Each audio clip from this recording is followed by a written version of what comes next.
There is a word that has haunted seekers, mystics, and dreamers across the centuries, a word that promises freedom, radiance, and truth. That word is enlightenment. But enlightenment is not just an idea to be studied in old books, nor a prize waiting on some distant mountaintop. It is something far more mysterious, far more alive. It is the discovery that reality is not at all what we thought it was. It is as if the universe has been hiding a secret in plain sight, and in one luminous instant, that secret is revealed. Imagine for a moment that you have lived your whole life in a room with the curtains drawn. You've memorized the shadows on the wall. You've grown used to the patterns of dim light. But one day, without warning, the curtains are pulled back, and the brilliance of the sun floods in. The shadows vanish, and you realize that what you thought was the whole world was only the faintest echo of what truly is. That dazzling recognition, that is what the sages call enlightenment. Across cultures and traditions, different words have been used to point to this awakening. The Buddha called it nirvana, the extinguishing of illusion, the cooling of the fires of craving and ignorance. In the Hindu Upanishads it is spoken of as moksha, the realization that the self within you is not separate at all, but identical with the infinite, with the very essence of existence itself. The Christian mystics spoke of it as divine union, the soul dissolving into God's light. The Taoists simply called it harmony with the Tao, the eternal flow that moves through all things. And though their words are different, what they point to is the same mystery. Enlightenment is awakening. It is the recognition that you are not who you thought you were. You are not merely a small body racing through time, not just a bundle of fears and desires. You are the vastness in which all of this arises. You are the timeless awareness behind every breath, behind every heartbeat, behind the stars themselves. This realization is not cold or abstract. It is a fire that burns away illusion. It is a light that makes every leaf, every sound, every face shine with a brilliance you never noticed before. Those who have glimpsed it say the world becomes transparent, radiant, alive with a hidden energy, as if the universe is a mirror reflecting the divine, and suddenly, you see yourself in that reflection. To ask, what is enlightenment, is like asking, what is light to one who has only known darkness? It cannot be fully explained in words, but it can be pointed to, hinted at, evoked in symbols and metaphors. And most of all, it can be discovered, not in another lifetime, not in another world, but here and now, in the very ground of your own being. The mind steeped in the light of God sees Him everywhere. He alone is real, and all else is but a shadow. Ramakrishna. With these words, Ramakrishna unveils the essence of enlightenment. It is not abstract, not theoretical, it is vision transfigured. To awaken is to see the world drenched in radiance. The walls of shadow that once hid the truth dissolve, and everything shines as the divine itself. When this awakening dawns, the boundaries that once seemed so real, between self and other, between sacred and ordinary, between life and death, lose their solidity. You no longer stand apart from the universe, looking at it from a distance. You are the universe, breathing, moving, awakening to itself. Ramana Maharshi described this moment as the recognition of the self, not the personal self of thoughts and stories, but the eternal witness, unchanging, luminous.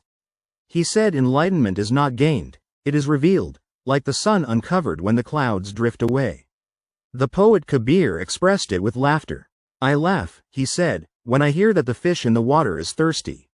What we seek has never been absent. The enlightened see that the treasure was always here, hidden in plain sight, as close as our heartbeat, as intimate as our breath. Swami Vivekananda gave it yet another voice. You have to grow from the inside out. None can teach you, none can make you spiritual. There is no other teacher but your own soul. His words remind us that enlightenment is not a gift bestowed from outside, but a blooming of what is already within us. Buddha called it nirvana, the extinguishing of illusion, but also the flowering of compassion. For when the walls of separateness fall away, love flows effortlessly. Compassion becomes as natural as sunlight, as spontaneous as water finding its way to the sea. Saint Teresa of Avila, far from India but touched by the same light, described the soul as a crystal palace illuminated from within by God's presence. For her, enlightenment was not a departure from the world, but its transfiguration, every moment radiant with divine fire. And so, across the voices of saints, sages, and poets, enlightenment is revealed not as an escape, but as the most profound freedom. It is freedom from illusion, from the restless search, from the prison of fear. It is freedom that shines as joy without cause, as love without limit, as clarity beyond words. This is why the awakened ones radiate a quiet, unshakable bliss. Their joy is not born of possession or circumstance, but of vision, the vision of the light that Ramakrishna spoke of, the light that shines everywhere, in all beings, in all things, forever. Enlightenment is often spoken of as a light, but it is also a revolution in perception. It is not that the world itself changes, but the way you see it is utterly transformed. Before awakening, time feels like a chain, dragging you forward from past to future. You chase after what is ahead, you carry the weight of what is behind. But in enlightenment, time dissolves into the eternal present. The past and future are seen as dreams of the mind, while reality reveals itself only now, in this living moment. Before awakening, the self feels like a separate island. I, here, the world out there. The mind builds walls and boundaries, protecting, defending, always at war with what appears outside. But in enlightenment, those walls collapse. The island is seen as part of the ocean. The self and the universe are not two. Awareness is seamless, without center, without edge. Before awakening, the world seems ordinary, objects and people moving through space. But when the veil lifts, everything shines with an unseen radiance. A stone is no longer just a stone, it is the universe crystallized. A bird in flight is not just wings beating air, it is the whole cosmos in motion. What was overlooked as mundane is revealed as miraculous. The Indian sage Adi Shankara put it simply: Brahman is real, the world is an appearance, the self is none other than Brahman. This is the heart of transformation, the recognition that what we thought was separate and fleeting is in truth the play of the eternal. The Buddha described enlightenment as the end of suffering. But it is not merely the absence of pain. It is the end of the illusion that pain defines who we are. The awakened one feels the waves of joy and sorrow, but knows themselves as the vast sea beneath them. This is why enlightenment cannot be mistaken for a passing state of bliss or vision. Those come and go. Awakening is not about what appears, but about the ground on which all appearances arise. Once that ground is recognized, it never leaves you. It is the silent backdrop against which the whole play of life unfolds. And in this transformation, something else blooms: compassion. Not as a virtue to be practiced, but as the natural fragrance of awakening. When you no longer see yourself as separate from the world, kindness flows effortlessly, as sunlight warms without effort. This is the mystery of transformation. The world remains as it is, yet everything is different. You walk through the same streets, drink from the same cup, breathe the same air, but now all of it shimmers as divine. Life does not change, the seer is change. The Buddha taught the path of meditation and mindfulness. He invited seekers to sit in silence, to watch the movements of the mind with gentle attention. In the stillness, thoughts lose their grip, and the truth beneath them begins to shine. He called it the Noble Eightfold Path, a way of right view, right action, and right mindfulness that dissolves ignorance and reveals freedom. In the Indian tradition of Advaita Vedanta, Adi Shankara pointed directly to self-inquiry. Ask, who am I? Trace the sense of I back to its source, and discover that the personal self is only a shadow. Behind it lies the radiant self, one with Brahman, eternal and infinite. The path of devotion, the way of bhakti, takes another form. Saints like Mirabai and Chaitanya sang to the divine with such love that their very selves melted into it. Their enlightenment was not born of analysis, but of surrender, a heart so open that it dissolved into the beloved. The yogic tradition speaks of discipline, of practices that purify the body and mind until they reflect the higher light. Through meditation, breath, mantra, and stillness, the seeker aligns with the current of the infinite. Christian mystics spoke of the same in their own way. Teresa of Avila and John of the Cross described a path of surrender, of letting the divine light flood every chamber of the soul until nothing remained but union. And then there are those who tell us that the path is no path at all. Ramana Maharshi said that enlightenment is simply the recognition of the self that has never been absent.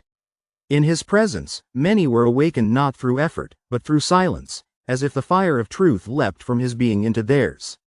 So the paths are many, but the destination is one.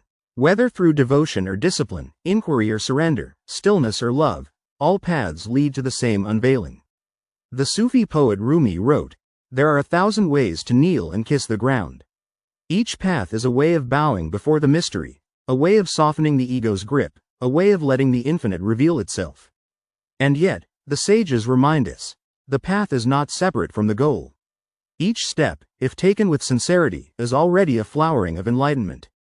Every breath of awareness, every act of kindness, every surrender to the present moment, these are not preparations for awakening, they are awakening itself unfolding. What does it mean to live enlightenment? Many imagine it as vanishing into caves or floating above the world untouched. But the truth, spoken again and again by the sages, is far more intimate. Enlightenment does not take you out of life, it brings you deeper into it. The Zen saying puts it plainly, before enlightenment, chop wood, carry water. After enlightenment, chop wood, carry water. The difference is not in the actions, but in the vision behind them. The awakened one still walks, still eats, still speaks, but now every moment shines with the radiance of the infinite. When the ego dissolves, what remains is a presence untouched by circumstance.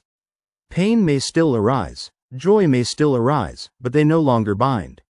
They are waves playing on the vast ocean of being. The enlightened one rests as the ocean itself, calm, spacious, embracing all. And from that ocean, compassion flows. Not as a rule to follow, not as a virtue to practice, but as a natural fragrance of awakening. Seeing no separation between self and other, kindness becomes as effortless as the sun giving light, as rain falling on the earth. Ramakrishna once said, "The winds of grace are always blowing, but you must raise your sail." The enlightened one is like a sail forever open, moved not by personal will but by the current of the divine. Their life becomes a dance with existence itself, fluid, spontaneous, free. This does not mean the enlightened are detached from the world.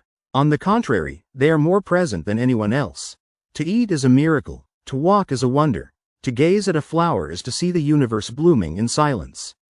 They do not seek extraordinary visions, because they see the extraordinary in the ordinary. And perhaps this is the greatest gift of enlightenment. It reveals that life itself is sacred. Every face becomes the face of the divine. Every sound becomes a note in the music of the cosmos. Every breath is a prayer, every moment a doorway into eternity. Enlightenment does not belong to a few. It is not reserved for saints of the past. It is the birthright of all beings. It is already present in you, waiting patiently beneath the noise of thought. To live enlightenment is not to escape the world, but to embrace it with new eyes.